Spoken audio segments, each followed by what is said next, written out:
en general, que era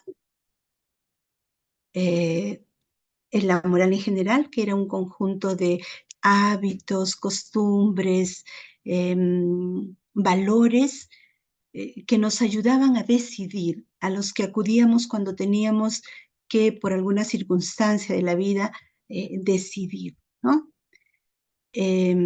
Luego habíamos hablado que la ética era la reflexión de esta moral. Habíamos dicho también que no podíamos hablar de una moral única porque, de acuerdo a las diferentes costumbres de los diferentes lugares, a veces la moral cambiaba, pero habían principios que se respetaban, habían principios que eran universales, ¿no? Estamos hablando de moral en general. Y estos principios eran, recuerdan, dirigidos a la familia, a la comunidad, hablaban de el respeto a los mayores, a la autoridad, a los ancianos, hablábamos de la justicia, el respeto a los bienes ajenos y el regresar favores, habíamos dicho, ¿no? Alguien apoya por ahí, no sé si alguien tiene el audio abierto. Ya me duele.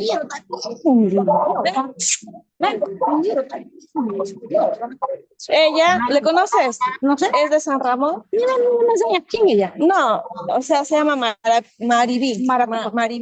Mari Victoria. Buenas noches, hermanitos. Por favor, apaguen su audio. Esto no es para conversar. Esto es para atender las clases. Por favor, su micrófono no se escucha. Gringuita, suavecito. Padre José Antonio, por favor, apaga el sonido, el micrófono de la otra. ¿Ha durado? No, ya no he ido yo. ¿Por qué? ¿Por qué? Pues yo no he ido. Ha habido desde el Rosario, desde las 4:30 ha habido. De ahí ha habido 2 misas y Keila, apague su micrófono. de la Virgen. No, no he ido. No he ido, no. Bien. Bien. Buenas noches, hermanitas. Creo que tienen el micrófono prendido. Por favor, hay que apagar. Están interrumpiendo la clase. Bien, parece que ya se calmó todo. Entonces continuamos. Ese era un pequeño resumen de lo que habíamos estado revisando. En la primera clase habíamos visto ya lo que es la moral cristiana, ¿no? Que se basaba en las enseñanzas de Jesús, ¿no? Que estaba orientada por las enseñanzas de Jesús, y habíamos hablado de las bienaventuranzas, las habíamos explicado un poquito. Y por último, la moral social, cuyos fundamentos o sus principios eran la dignidad de la persona humana, el bien común, la solidaridad, la subsidiariedad. Entonces, esto era más o menos un resumen de lo que fue nuestra primera clase, la clase presencial. Hoy vamos a hablar de otro tema y voy a tratar de compartir pantalla con ustedes. A ver, vamos a ver, aquí estamos.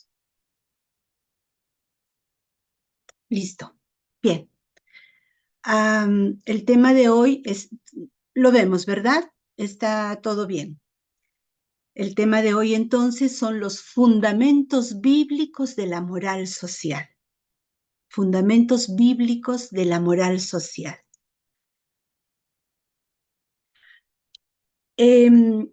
La primera y más importante fuente de la moral social es la Sagrada Escritura. Fíjense, la primera y más importante fuente de la moral social es la Sagrada Escritura. Encontramos en ella una serie de principios con los que es posible valorar las realidades actuales. En la Biblia, en la Sagrada Escritura, no vamos a encontrar la respuesta a todos los conflictos que encontremos en nuestra vida, ¿no? No vamos a encontrar respuestas concretas a ellos, pero sí vamos a encontrar principios que nos van a ayudar a poder actuar, a poder decidir, ¿no? Entonces la Biblia es la fuente más importante que tenemos en la moral social. Entonces, la Sagrada Escritura es, en primer lugar, el libro de la autorrevelación de Dios a los hombres y al mismo tiempo es la revelación de lo humano al hombre mismo. Entonces, la Sagrada Escritura es donde Dios se nos revela, Dios nos habla, Dios se nos muestra cómo es. Pero a su vez también el hombre se ve, descubre su identidad, descubre su esencia también en la Biblia, ¿no? Entonces, Dios se nos revela, pero el hombre se revela al propio hombre, se revela al ser humano, ¿no? Entonces, ahí podemos encontrar respuestas que necesitamos para definirnos como seres humanos. La reflexión moral se desarrolla en la Biblia en etapas sucesivas, que van siguiendo un paulatino revelarse de la voluntad de Dios para con su pueblo. Aunque en las Sagradas Escrituras las líneas fundamentales de la moral obedecen a un mismo esquema, hay diferencias entre el Antiguo y el Nuevo Testamento que debemos tomar en cuenta.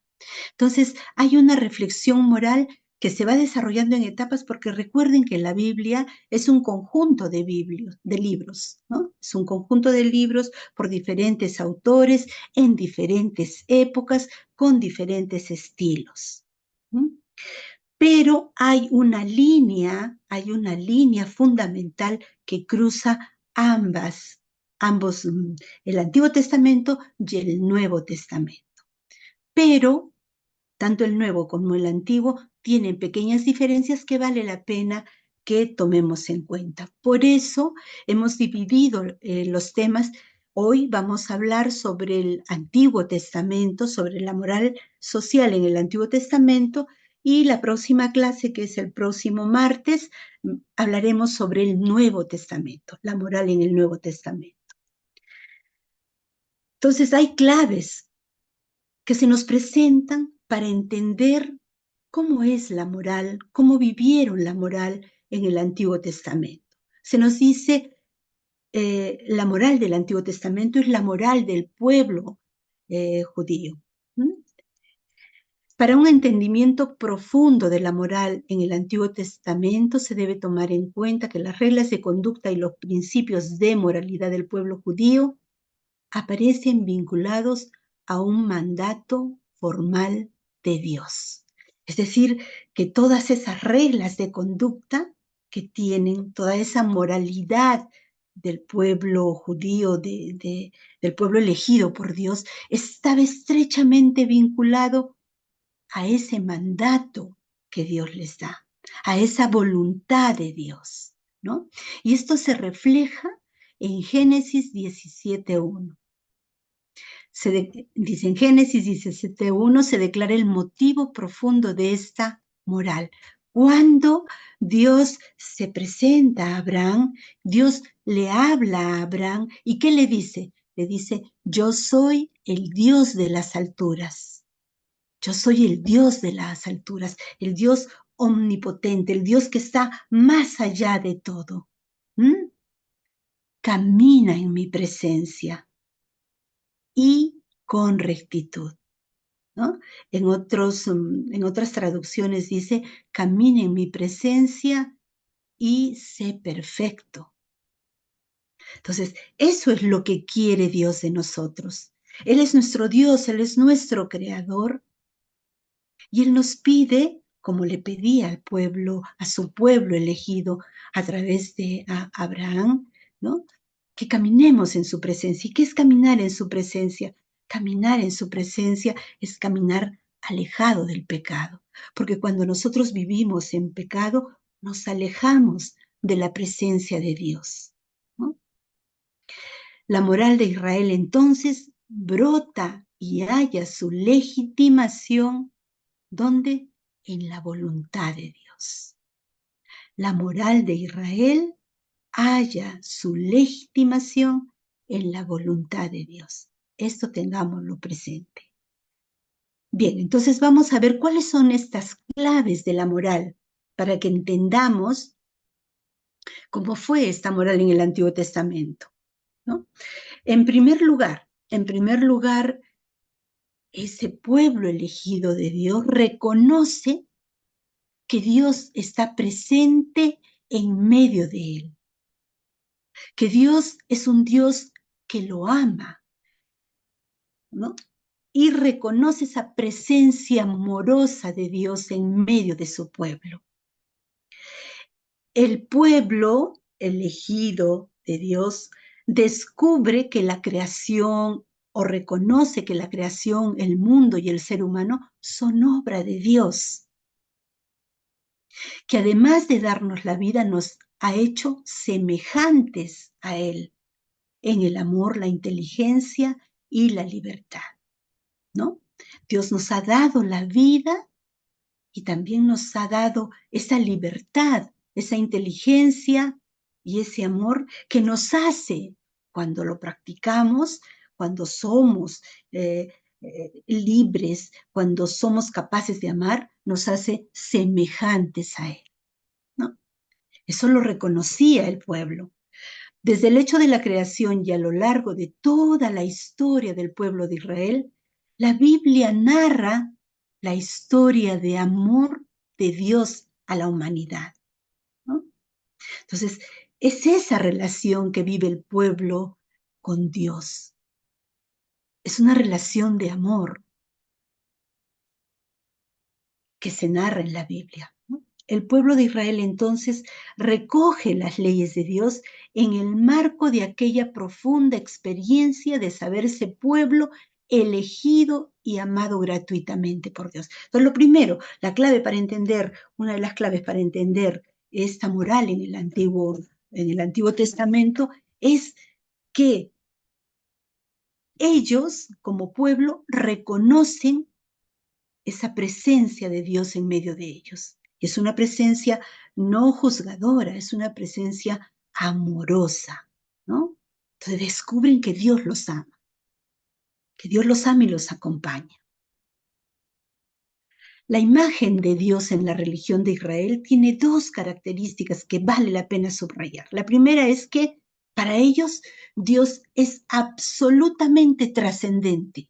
Dios está mucho más allá de todo lo que se imagina. Dios es ese omnipotente, es ese omnisciente. Dios es absolutamente trascendente, ¿no? Al que no podían ver. Y de otro lado, es ese Dios absolutamente trascendente, es el Dios que actúa en el mundo, el Dios de los padres, que les acompañó en sus peregrinaciones y que sigue protegiendo al pueblo en el presente y les salvará en el futuro, ¿no? Es el Dios que los acompaña en cada momento, con esa presencia amorosa, ¿no? Entonces, esa es la imagen que tenían de Dios. La segunda clave para entender la moralidad en el Antiguo Testamento, la moral en el Antiguo Testamento, es que este pueblo, el pueblo de Israel, se siente elegido por Dios, se sabe elegido por Dios, ¿no? El gran acontecimiento del Sinaí, es decir, donde Dios entrega la ley, entrega las tablas, está precedido ¿por qué? Por la experiencia que tiene ese pueblo de haber sido elegido. Y elegido en la persona de Abraham. Fíjense que la elección o el llamado a Abraham, el llamado que Dios hace a Abraham, no es un llamado personal, ¿no? Solamente. Es un llamado, en él está representado todo el pueblo, ¿no? Yahvé, fiel a su promesa, llama a Abraham para formar un pueblo a través del cual llegará la salvación a toda la humanidad. Entonces, esa es la conciencia que tienen ellos, ser elegidos. En Abraham así han sido elegidos todos ellos, todo el pueblo de Israel, ¿no? Dice, esta elección se debe ¿a qué? A la libre iniciativa. No es porque ellos lo merecían, no es porque ellos eran mejores que otros, no. Dios tiene esa iniciativa amorosa con ellos, ¿no? Es un acto de predilección y de amor por parte de Yahvé, ¿no? No se debe a ningún merecimiento. Dios es el que tiene la iniciativa con este pueblo. Otra de las claves para entender la moral en el Antiguo Testamento es la experiencia que tienen de liberación. Recuerden, ¿no? El pueblo elegido de Dios de pronto se ve sometido a la esclavitud de los egipcios. Pero es un pueblo que conoce la libertad. Es un pueblo que ha vivido en libertad y de pronto se ve esclavo. ¿Y qué hace cuando es esclavo? Algunos se acostumbran, pero la mayoría ansía la libertad. Ansían la libertad para la que saben fueron creados. Entonces es un pueblo sometido a la esclavitud, pero que ansía la libertad. Y cuando ansía la libertad, ¿qué hace? Acude a ese Dios que sabe que está con ellos. Acude a ese Dios. ¿Y qué pasa con Dios? Dios escucha ese clamor. Dios escucha a los que ama. Dios nos escucha. Dios escucha a su pueblo y no solamente, fíjense, no solamente los escucha, sino que los libera.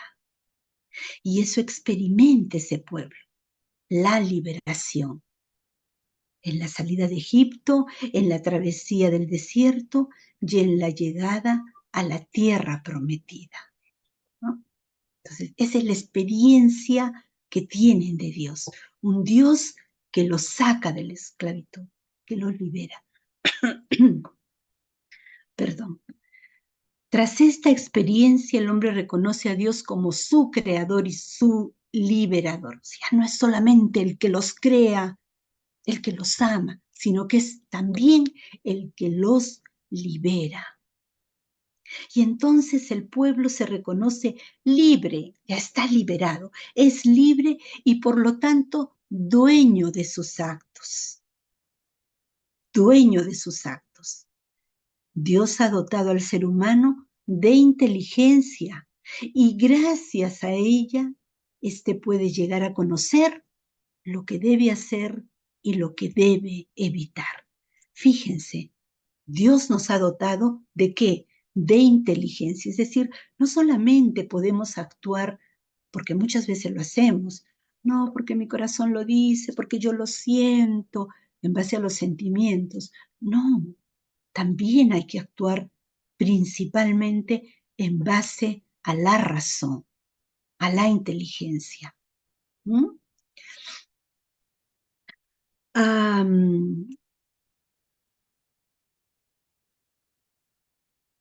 A ver, Dios ha dotado al ser humano de inteligencia y gracias a ella éste puede llegar a conocer lo que debe hacer y lo que debe evitar, ¿no?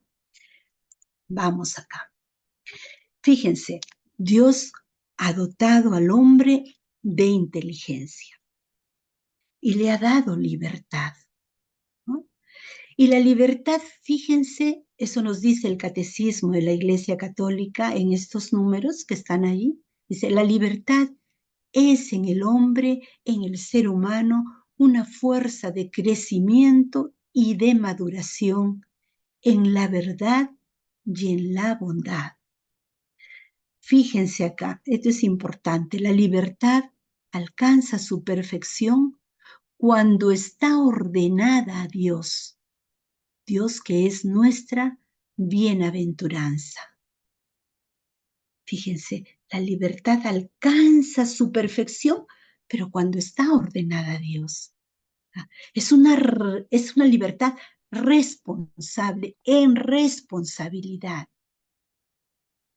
No podemos hablar de libertad cuando hablamos de, cuando la confundimos con ese libertinaje, ¿no? Cuando la confundimos con, no, yo soy libre y por lo tanto hago con con mi cuerpo, hago con mi vida, hago con lo que tengo, lo que quiero. ¿Esa es una libertad en responsabilidad? No, ese es un libertinaje.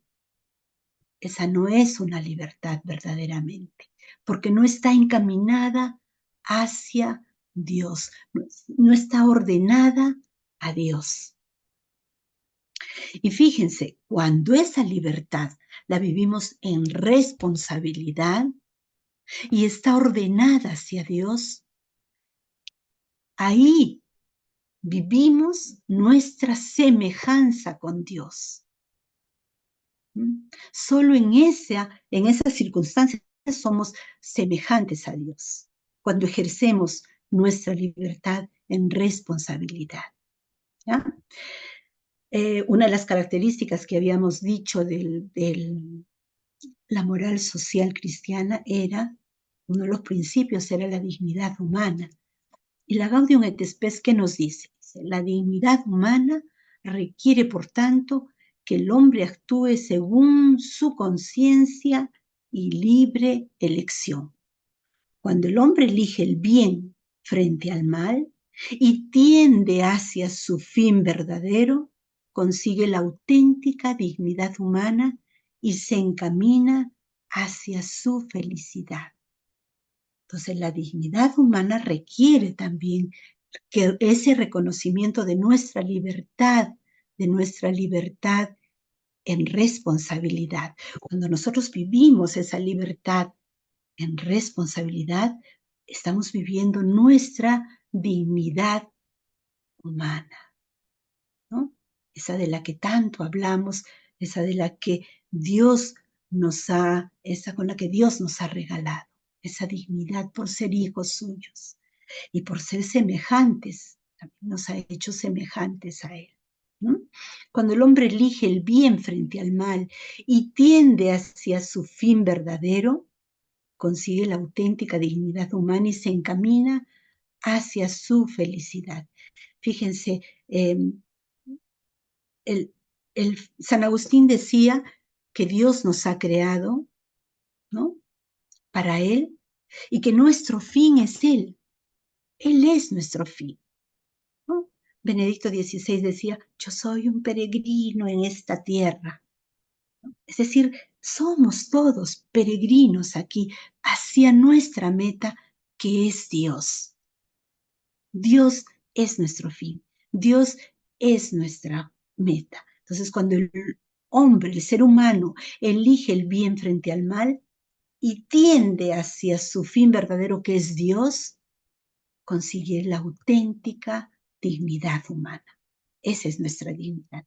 Y no solamente vivimos nuestra dignidad, sino vivimos o estamos encaminados hacia la felicidad. Esa felicidad completa que conseguiremos cuando estemos con Dios, ¿no? Bien, entonces, otro de los aspectos importantes para descubrir o reconocer, para entender la moral en el Antiguo Testamento, es ver cómo este pueblo vive la alianza con Dios. ¿Ya? Miren, la categoría ética, moral, más importante del Antiguo Testamento es la de la alianza, que manifiesta el diálogo entre Dios y los hombres. En la base de esta alianza está el gesto gratuito de la salvación de Dios, que ha liberado a su pueblo de la esclavitud de Egipto. Con el acontecimiento del Sinaí, el pueblo toma conciencia de esa situación y se siente llamado a asumir responsablemente su misión de elegido. Entonces, la alianza es ese diálogo permanente que tiene el pueblo con Dios. Es ese diálogo permanente que tiene Dios con su pueblo. Es esa alianza que hace de amarlo, de estar con Él, pero también el ser humano se compromete a aceptar y a vivir su ley, ¿no? Dice, con el acontecimiento del Sinaí, es decir, con ese acontecimiento donde Dios da al hombre, al ser humano, las tablas de la ley, el pueblo toma conciencia de que él también necesita responder. Dios toma la iniciativa, Dios nos habla, pero el hombre también responde. El hombre responde. El hombre debe responder, ¿no? ¿Y cómo responde? Cumpliendo esa ley. Asume responsablemente su misión de elegido.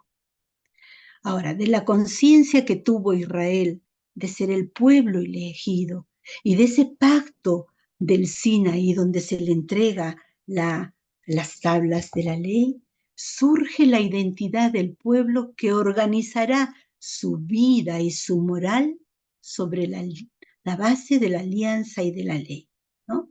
Es decir, el pueblo se reconoce amado, se reconoce elegido, se reconoce liberado por Dios.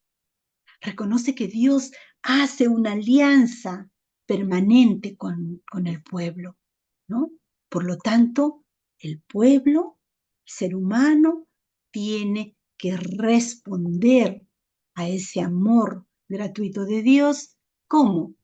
Organizando su vida y su moral sobre la base de esta alianza y de la ley. La base de la alianza que nos muestra el amor gratuito de Dios y de la ley que Él nos da. Dios ha elegido a Israel, le ha mostrado su benevolencia, ha prometido protegerle, hacer de él un gran pueblo, darle la posesión de la tierra. Eso es lo que ofrece Dios. Eso le ofrece Dios a su pueblo. E Israel ha aceptado a ese Dios amoroso como a su único Dios y ha prometido cumplir su voluntad. Esa es la alianza que hace Dios con su pueblo. La alianza que Dios establece con Abraham es la promesa de una tierra y de una descendencia. Abraham solo tendrá que ser obediente a Dios, que le pide que deje su casa y vaya a la tierra que solo Él conoce, ¿no? La alianza de Dios es una promesa permanente, es una promesa de la tierra prometida, ¿no? Es una promesa de esa tierra. Dice, de este modo, la vida moral de Israel se inserta en este contexto de alianza. A la llamada de Yahvé, que se presenta como el Dios de su pueblo, el pueblo responde comprometiéndose a observar la ley. El decálogo, esa tabla de la ley, esas leyes que Dios da, tiene que regular el comportamiento de Israel para con el Señor. Pero la ley sigue al don, ¿no? Entonces, primero es esa presencia amorosa de Dios. Primero es esa elección que Dios hace, ¿no? Primero es esa liberación y luego es la ley. Primero es el don y luego la ley. Y eso ocurre con nosotros también. Dios nos ama, Dios nos crea, Dios nos ama, Dios nos protege, Dios nos da todo, pero también nos exige una respuesta. Dios quiere una respuesta de nosotros, ¿no? La liberación de Egipto y el pacto del Sinaí son el gran signo de ese don de Dios, de ese amor de Dios, de ese regalo de Dios. Yahvé se revela como el liberador y el amigo del pueblo. Por eso le pide al pueblo obediencia a sus mandamientos. Primero es el amor, primero es el don y después la ley. Pues le dice, bien, yo te amo, pero necesito que tú también cumplas los mandamientos que te doy. ¿Y para qué te doy esos mandamientos? Para que seas infeliz y para que vivas así sojuzgado. No, te doy esos mandamientos para que encuentres la felicidad. Los mandamientos valen, por eso los mandamientos valen en cuanto que son expresión de una llamada divina que exige respuesta. No valen porque son ley y la ley está ahí y ya, y tengo que cumplirla. No. Son expresión de ese amor que Dios me tiene y que por lo tanto quiere que yo viva bien, viva contento, viva feliz. Eso es. Por eso exige mi respuesta. Bien, vamos acá. Dice, la alianza se articula a modo de pacto bilateral. A pesar que la iniciativa haya sido siempre de Dios, la iniciativa es de Dios, ¿no? A pesar de nosotros. Pero hay un compromiso por ambas partes. Dios hace sus promesas, pero exige sus condiciones. El hombre se compromete a cumplir las exigencias de Dios y se hace beneficiario de su protección. Esta es la razón de que la ética del Antiguo Testamento pueda ser descrita como una ética de alianza, ¿no? Así se le llama también. El fundamento último del bien y del mal, el fundamento último del bien y del mal, de lo que tengo que decidir y de lo que tengo que aceptar y de lo que tengo que rechazar, es la voluntad divina, ¿no? Es la voluntad divina. De parte del hombre, la actitud ética por excelencia es la de la obediencia y sumisión al querer de Dios, a la voluntad de Dios, ¿no? Esa es la actitud moral por excelencia, cuando yo me comprometo a vivir lo que Dios me pide. ¿Y para qué me pide esto Dios? Para que yo logre mi felicidad. Los profetas. Los profetas en el Antiguo Testamento presentan la vida moral como un camino de fidelidad a Dios, ¿no? La relación con Yahvé es entendida en un lenguaje nupcial. Fíjense, un lenguaje de amor, en un lenguaje donde Dios es el novio que ama a su pueblo, que elige a su pueblo y que perdona a su pueblo, porque Dios renueva la alianza aun cuando el hombre se aleja. Dios está dispuesto a renovar su alianza. Es un Dios que ama mucho. Yo pienso que toda la Biblia está en este lenguaje nupcial y así se dirige a nosotros también, como ese novio que nos ama, que quiere nuestra salvación, pero que también quiere que vivamos en su voluntad para ser felices, porque cuando nos alejamos de esa voluntad, perdemos la posibilidad de ser felices. Nos volvemos esclavos, nos volvemos infelices, y eso lo sabemos, ¿no? La denuncia profética entonces se refiere a la separación entre el culto y la vida moral. Eso denuncian los profetas. Hay una separación entre lo que yo hago, ¿no? Como ofrecimiento a Dios y mi vida moral, y lo que yo vivo, y lo que yo soy. Dice separación que hace del culto un hecho exterior y supersticioso. Entonces, cuando el culto debe ser la expresión del amor, la expresión de cuánto amo yo a Dios. Y lo amo, pero Él me amó primero, ¿no? Él me amó primero. Dice, pero los profetas denuncian de modo especial algunas situaciones de injusticia y de opresión a los pobres. La injusticia es una falta de moral, ¿no? De esta forma, la ética del Antiguo Testamento no es reductible a la puesta en práctica de una doctrina sobre el bien y el mal o a códigos de comportamiento establecidos de una vez para siempre, ya que Dios y su voluntad son la base de toda moral. Entonces, no es una doctrina sobre, ya, esto es bueno, esto es malo, no.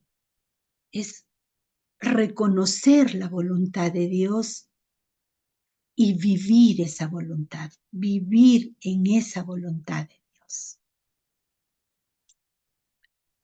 Luego viene el decálogo.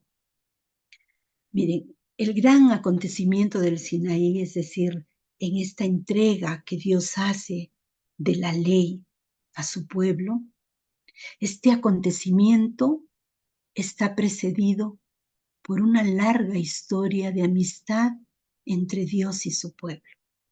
Es decir, Dios no es un Dios que agarra y te da la ley y después dice, si cumples, te amo. No, Dios es un Dios que ama primero, que elige primero, pero después exige. Dios es justo, Dios es misericordioso, pero también es justicia. Dios nos perdona, pero quiere que cambiemos. Quiere que vivamos como lo habíamos visto en la primera parte, ¿no?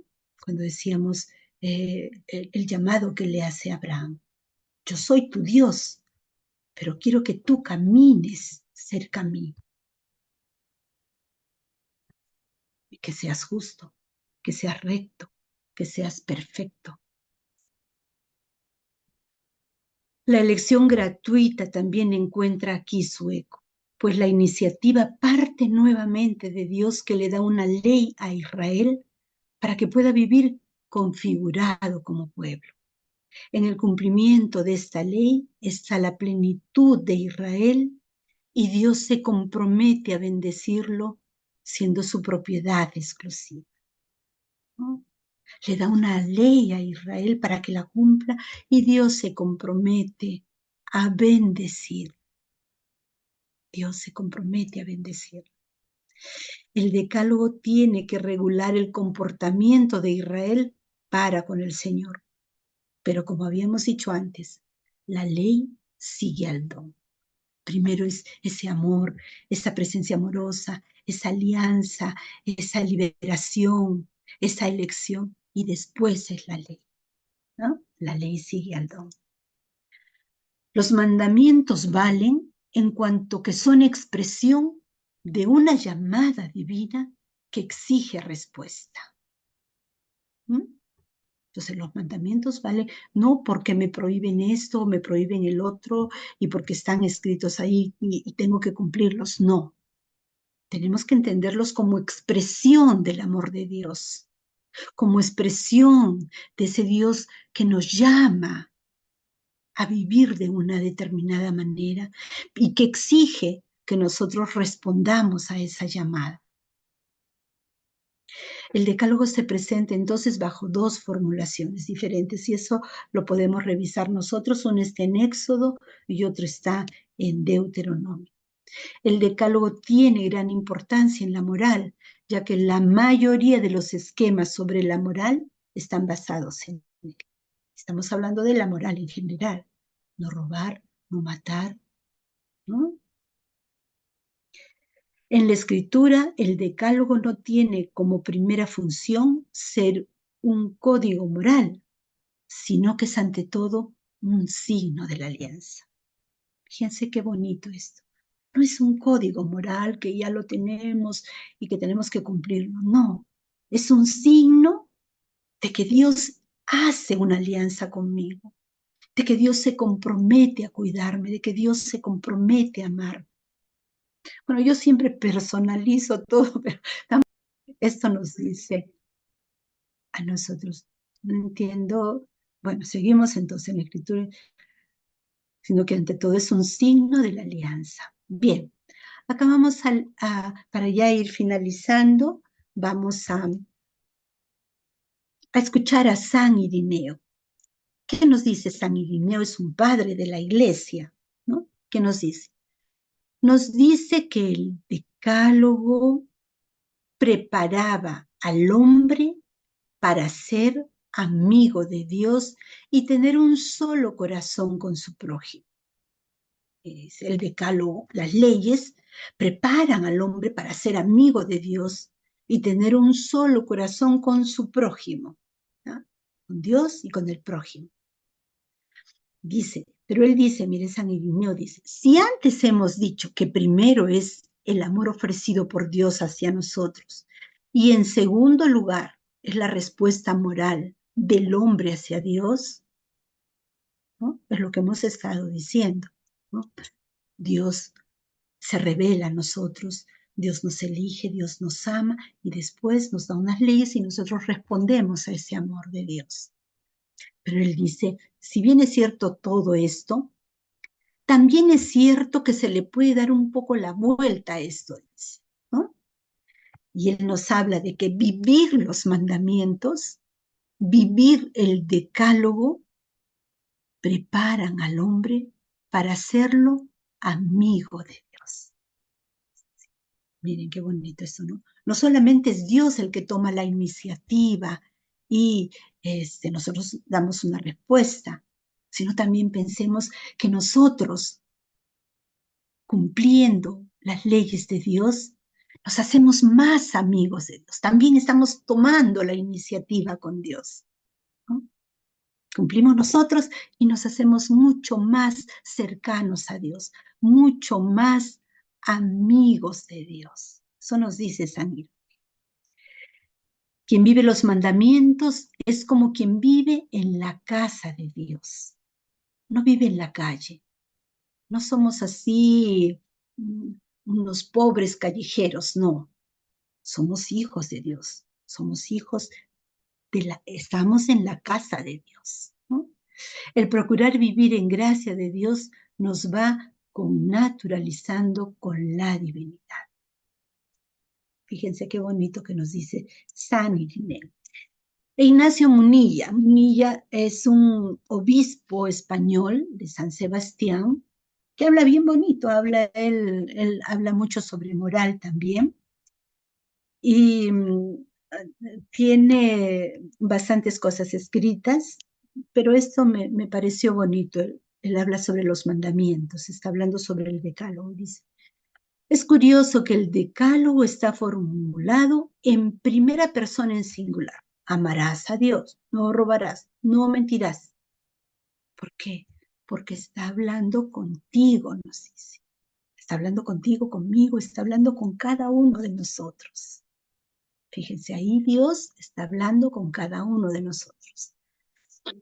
Dice el obispo Munilla. A veces nos hacemos la pregunta, ¿cómo podemos conocer la voluntad de Dios? ¿Cómo le escucho a Dios? ¿Cómo conozco lo que Él quiere de mí? ¿Cuántas veces nos hemos dicho, pero cómo sé cuál es la voluntad de Dios? ¿Pero cómo sé para qué Dios me tiene en este lugar? ¿Cómo sé cuál es mi misión?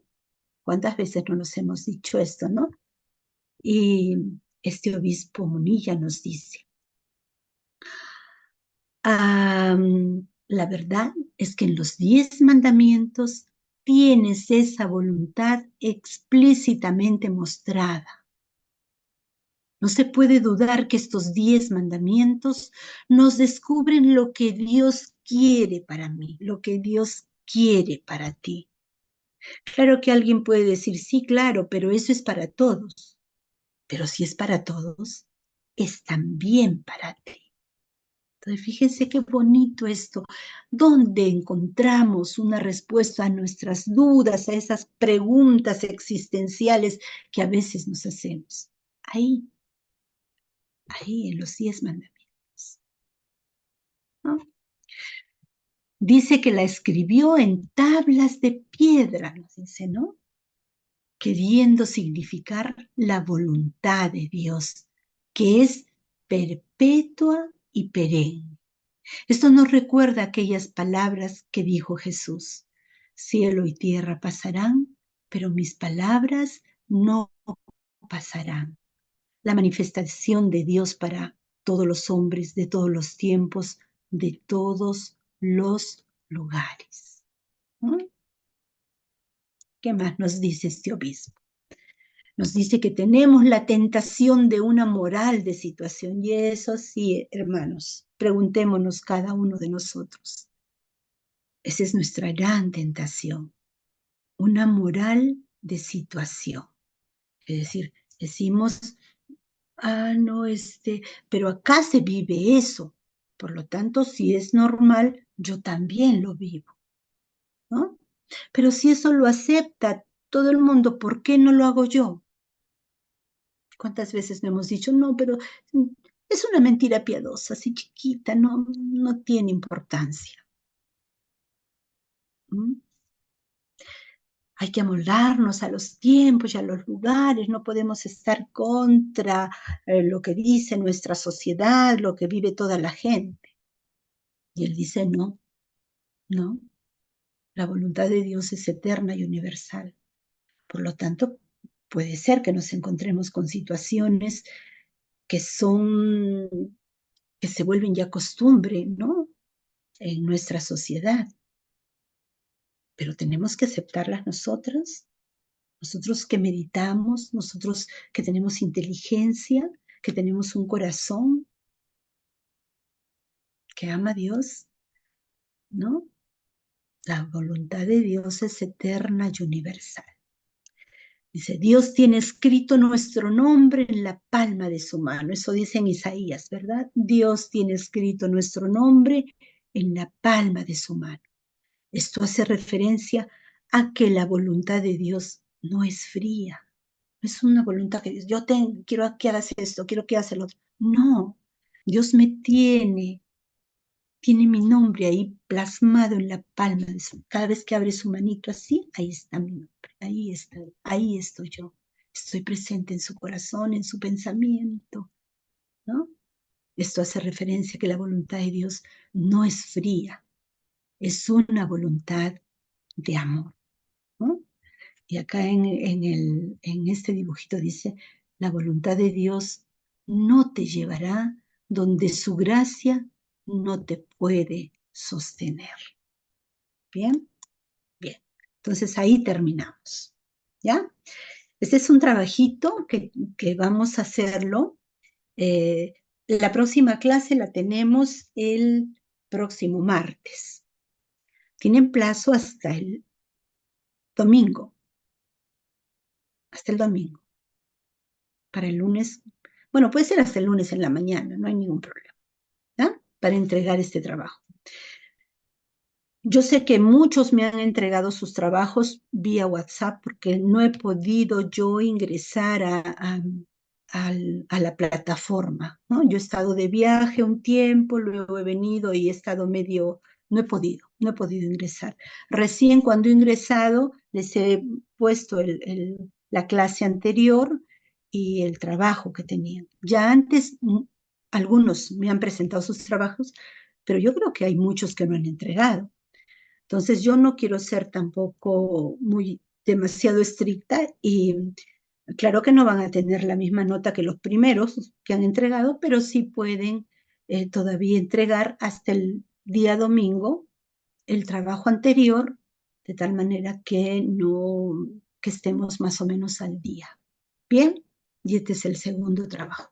Yo se los voy a poner todo esto en plataforma, así que ahora ya sé cómo ingresar, ya puedo ingresar, ya tengo acceso, así que mañana mismo lo estoy colgando.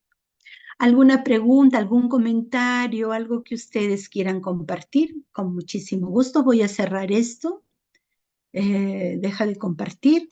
Ya está. Listo.